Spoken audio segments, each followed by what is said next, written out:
ಇದು ಬೇಲಿಯೇ ಎದ್ದು ಹೊಲ ಮೇಯ್ದಿರೋ ಕತೆ. ಉಗ್ರನನ್ನ ಲಾಕ್ ಮಾಡಬೇಕಿದ್ದ ಅಧಿಕಾರಿ ಉಗ್ರನ ಎಸ್ಕೇಪ್ಗೆ ಸಂಚು ರೂಪಿಸಿದ್ದ. ಆದ್ರೆ ಅದೇ ಸಂಚು ವಿಫಲವಾಗಿದೆ. ಅಷ್ಟಕ್ಕೂ ಎಎಸ್ಐ ಚಾನ್ ಪಾಷಾನನ್ನ ಬಂಧಿಸಿರೋ ಎನ್ಐಎ ಒಂದೊಂದೇ ರಹಸ್ಯಗಳನ್ನ ಬಯಲಿಗೆಳಿತಿದೆ.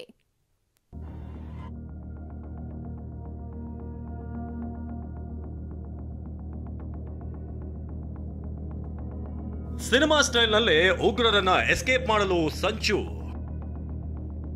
ಟೆರರಿಸ್ಟ್ ಎಸ್ಕೇಪ್ಗೆ ಪ್ಲಾನ್ ರೂಪಿಸಿದ್ದ ಎಎಸ್ಐ.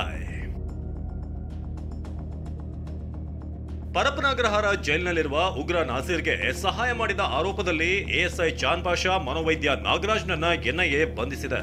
ಅಷ್ಟಕ್ಕೂ ಎಎಸ್ಐ ಚಾನ್ ಪಾಷಾ ಉಗ್ರರಿಗೆ ಹೇಗೆ ನೆರವಾಗಿದ್ರು ಅನ್ನೋದನ್ನ ಕೇಳಿದ್ರೆ ನೀವು ಶಾಕ್ ಆಗ್ತೀರಿ. ರಸ್ತೆಯಲ್ಲೇ ಬಾಂಬ್ ಸಿಡಿಸಿ ಉಗ್ರನ ಎಸ್ಕೇಪ್ಗೆ ಪ್ಲಾನ್. 2 ವರ್ಷಗಳ ಹಿಂದೆ ಆರ್ಟಿ ನಗರ ಕೊಡಿಗೆಹಳ್ಳಿ ಬಳಿ ಶಂಕಿತ ಉಗ್ರರಿಂದ ಜೀವಂತ ಗುಂಡುಗಳನ್ನ ಗ್ರೆನೇಡ್ಗಳನ್ನ ಸಿಸಿಬಿ ಅಧಿಕಾರಿಗಳು ವಶಪಡಿಸಿಕೊಂಡಿದ್ರು. ಇವುಗಳನ್ನ ಎಲ್ಲಿ ಸ್ಫೋಟಿಸಲು ಸಂಚು ರೂಪಿಸಿದ್ರು ಅನ್ನೋ ಬಗ್ಗೆ ತನಿಖೆಗೆ ಇಳಿತಿದ್ದಂತೆ ಬೆಚ್ಚಿ ಬೀಳಿಸುವ ಮಾಹಿತಿ ಹೊರಬಂದಿದೆ. 2008ರ ಬಾಂಬ್ ಬ್ಲಾಸ್ಟ್ ಪ್ರಕರಣದಲ್ಲಿ ಉಗ್ರ ನಾಸೀರ್ ಬಂಧನ ಆಗಿತ್ತು. ಪರಪ್ಪನಗ್ರಹಾರ ಜೈಲಿನಲ್ಲಿರುವ ಉಗ್ರ ನಾಸೀರ್ನನ್ನ ಎಸ್ಕೇಪ್ ಮಾಡಿಸಲು ಸಂಚು ರೂಪಿಸಲಾಗಿತ್ತು.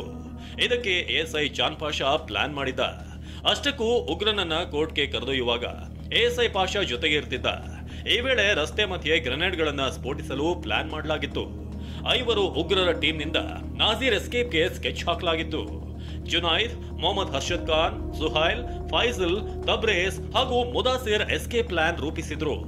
ಉಗ್ರರು ಗ್ರೆನೇಡ್ ದಾಳಿ ಮಾಡ್ತಿದ್ದಂತೆ ನಾಸೀರ್ನನ್ನ ಎಸ್ಕೇಪ್ ಮಾಡಿಸಬೇಕು ಅಂದ್ಕೊಂಡಿದ್ರು. ಆದ್ರೆ ಈ ಪ್ಲಾನ್ ಅನ್ನ ಸಿಸಿಬಿ ಪೊಲೀಸರು ವಿಫಲಗೊಳಿಸಿದ್ದಾರೆ. ಹೀಗೆ ಪ್ಲಾನ್ ರೂಪಿಸಿದ ಕಾರಣಕ್ಕೆ ಚಾನ್ ಪಾಷಾನನ್ನ ಎನ್ಐಎ ಕಸ್ಟಡಿಗೆ ಪಡೆಯಲಾಗಿದೆ. ನಾಸೀರ್ ಮಾತ್ರವಲ್ಲ, ಉಗ್ರ ಸಲ್ಮಾನ್ ತಪ್ಪಿಸಿಕೊಳ್ಳಲು ಕೂಡ ಎಎಸ್ಐ ಚಾನ್ ಪಾಷಾ ಸಹಾಯ ಮಾಡಿರೋದು ಗೊತ್ತಾಗಿದೆ. ಉಗ್ರರಿಗೆ ಮೊಬೈಲ್ ರವಾನೆ ಮಾಡ್ತಿದ್ದ ವೈದ್ಯ ನಾಗರಾಜ್. ಉಗ್ರ ಪೋಷಣೆಯಿಂದಲೇ 80 ಲಕ್ಷ ಹಣ ಸಂಪಾದನೆ. ಎಎಸ್ಐ ಪಾಷಾ ಜೊತೆ ಬಂಧಿತನಾಗಿರುವ ವೈದ್ಯ ನಾಗರಾಜ್ಗೆ ಪಾಷಾ ಜೊತೆ ಲಿಂಕ್ ಇರೋದು ಗೊತ್ತಾಗಿದೆ.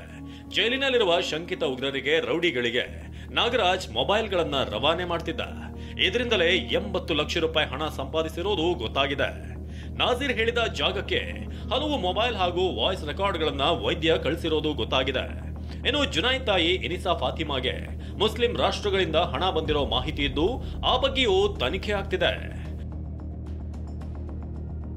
ವಿಕಾಸ್, ಟಿವಿ9 ಬೆಂಗಳೂರು.